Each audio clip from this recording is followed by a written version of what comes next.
What is up, everyone, and welcome back to another video. So in today's video, I'm going to be doing something a little bit different. In today's video, I'll be going over 10 build moves that you need to know in Fortnite. These build moves are going to range everywhere from beginner to semi-advanced, and these are going to be moves that you should definitely know if you're trying to win more fights, whether you're playing ranked, public matches, or even tournaments. As I said, this video is going to have 10 different moves. The first 5 are going to be mostly focused on shorter range fights and box fights, and then the last 5 are going to be focused more on build fights. But definitely stick around for the whole thing because there's going to be a lot of good stuff in here. Before we get into it, if the video helps you out, then be sure to drop a like, subscribe to the channel if you're new and want to see more, and of course it's always appreciated if you could use code TECHO in the item shop. It's 100% free for you. It only takes a few seconds to type in, and it seriously does help me out a bunch. But with that said, we've got a lot of techniques to go over, so let's get into it. All right, so here we are in creative, and we're going to go ahead and get into our first build move. Keep in mind that not all these are going to be only building. Obviously most of them are going to involve both editing and building, but I just call them build moves because they are primarily some form of building. And getting into our first technique, this is going to be a very common one, which is the full box. This one is a pretty intermediate level technique. It should be fairly easy for a lot of you guys to learn. And basically, this is just the basic piece control move. It's where you get your opponent fully boxed up and you absolutely destroy them. So all this one's really going to come down to is simply boxing your opponent completely with cones and walls. So you want to start off with a wall in front of you, and typically you're just going to go for the middle edit, or at least you want to do the middle edit just to start so you can see everything. And all the full box really is a cone,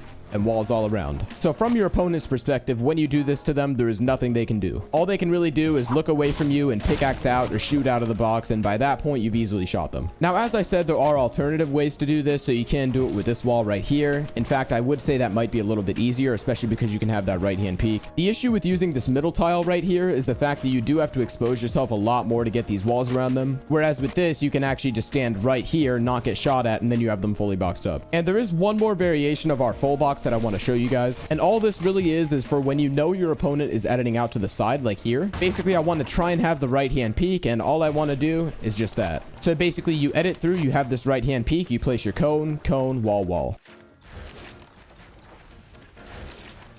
Alright guys, so getting into our second technique, and this one is called the protected edit down. This one is a fairly simple technique for you guys, and it's basically a box fighting technique that allows you to push an opponent from the top and get a safe peek on them. So starting off this technique, you obviously want to take their floor and cone. Now all you got to do for this technique is edit the 2 tiles closest to you on the cone and on the floor, and then you're immediately going to place a wall in front of you, and you're going to go for the middle edit like this. And then if you want to, for good measure, you can also try to sneak in a cone down there. As you can see, that's actually possible. And then from here, you have this absolutely beautiful peek on your opponent.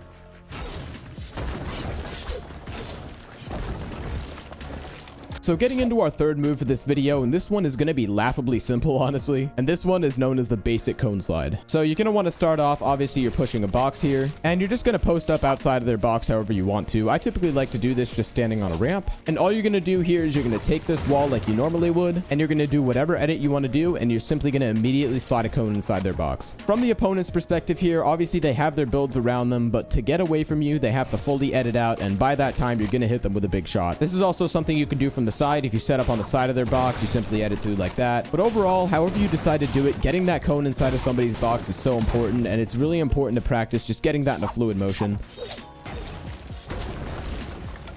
So getting into technique number 4 for this video, and this one is going to be a little bit more advanced. This one's known as the cone tunnel. So this technique is basically a really good way to set up piece control when you're on the same layer as your opponent. So you're going to want to start off just in a regular tunnel, however you want to be. And basically what we're doing with this tunnel is we're coning in front of us, and then we're blocking it off with a wall. So once again, there's basically 2 variations of this move. One is where you actually get the cones in the box in front of you, and then you edit through like that. And the other one, and the simpler version, is basically just a cone in the box that you're in, like this. In terms of going for piece control, I do think the best way is to get the box in front of you. But once again, it is going to be however you want to do it.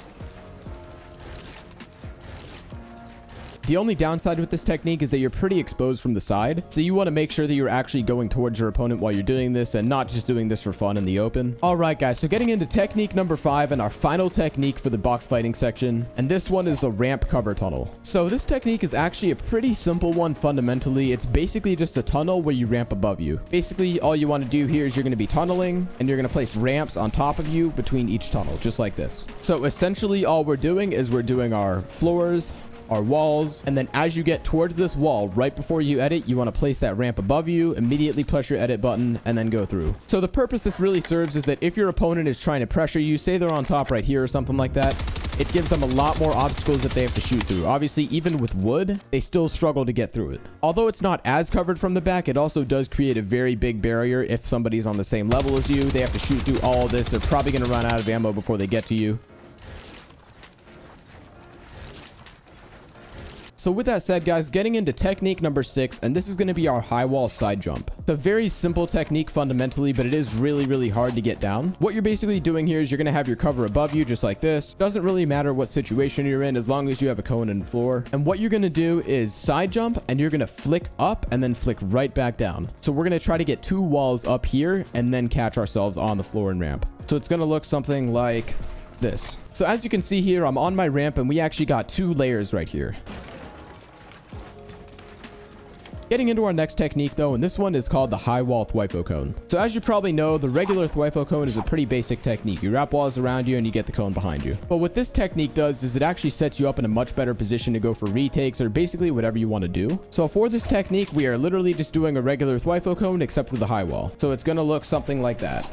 You may have to kind of stop in your tracks to get it at some points, but if you can get up and get height really fast afterwards, it doesn't really matter. So if I'm the opponent right here and I'm trying to chase you, this puts me in a weird spot because I have this wall right in front of me. And as you're building up, I basically have to make my decision as to how I'm going to continue to go up. And overall, it just sets you in a really, really good position. And if they're a bit lower, if they're on like the same level as you right here, oftentimes your opponent's actually going to get up to here and be really confused as to what to do next. Oftentimes, this actually stops them in their tracks. And even if it stops them in their tracks for like a quarter of a second, that can be enough time for you to get up and get height. All right, so getting into technique number 8, and this one is going to be called the cone flip. This one is a pretty common one, and it basically allows you to kind of sort of 90 in place, if that makes sense. So I'll start off with the simpler variation. All we're really doing here is putting a cone on top of us. We're editing it and immediately wrapping walls around, and then simply editing through. So that's the simplest variation of the cone flip, just like this. Now, another variation that's pretty hard is if you do it with a floor, just like that. And another really difficult way to do it is actually doing it in place over and over again. As you can see, even I struggle with that.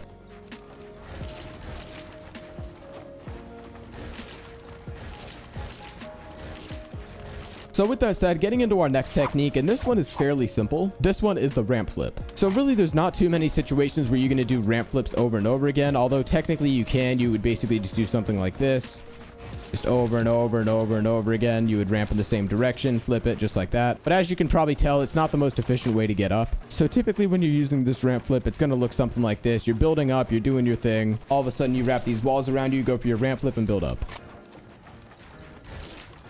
So with that said, guys, getting into technique number 10, and this is going to be our double high wall. So this technique is probably one of the more advanced ones in this video. It's basically a way to confuse your opponent with your high ground retake and go from a bit of a different direction than they're expecting. So you're going to want to start off by doing a regular high wall, just like we did earlier, except you don't want to land on top of your ramp. You just want to land on top of a floor. So it'll look something like this. And then from here, basically what you're doing is you're jumping out to the side and going up this way. Now, you probably won't get this every single time, but in a perfect world, you want to get that high wall there. You want to get both walls here and the ramp above and below you. So this is just going to provide so much cover because you have that ramp above. They can't shoot you from above. They can't shoot you from over here. And basically, this sets you up in a really, really good spot to take height. And what this does, contrary to the typical high wall, is it basically helps you switch directions. So not only are you going to be going in the direction of your opponent instead of away from them, which sets them up for a really confusing situation, but you're also going to have so much opportunity here to go different directions from even where you're going. So you could even do like a ramp flip here if you wanted to, just like our last technique,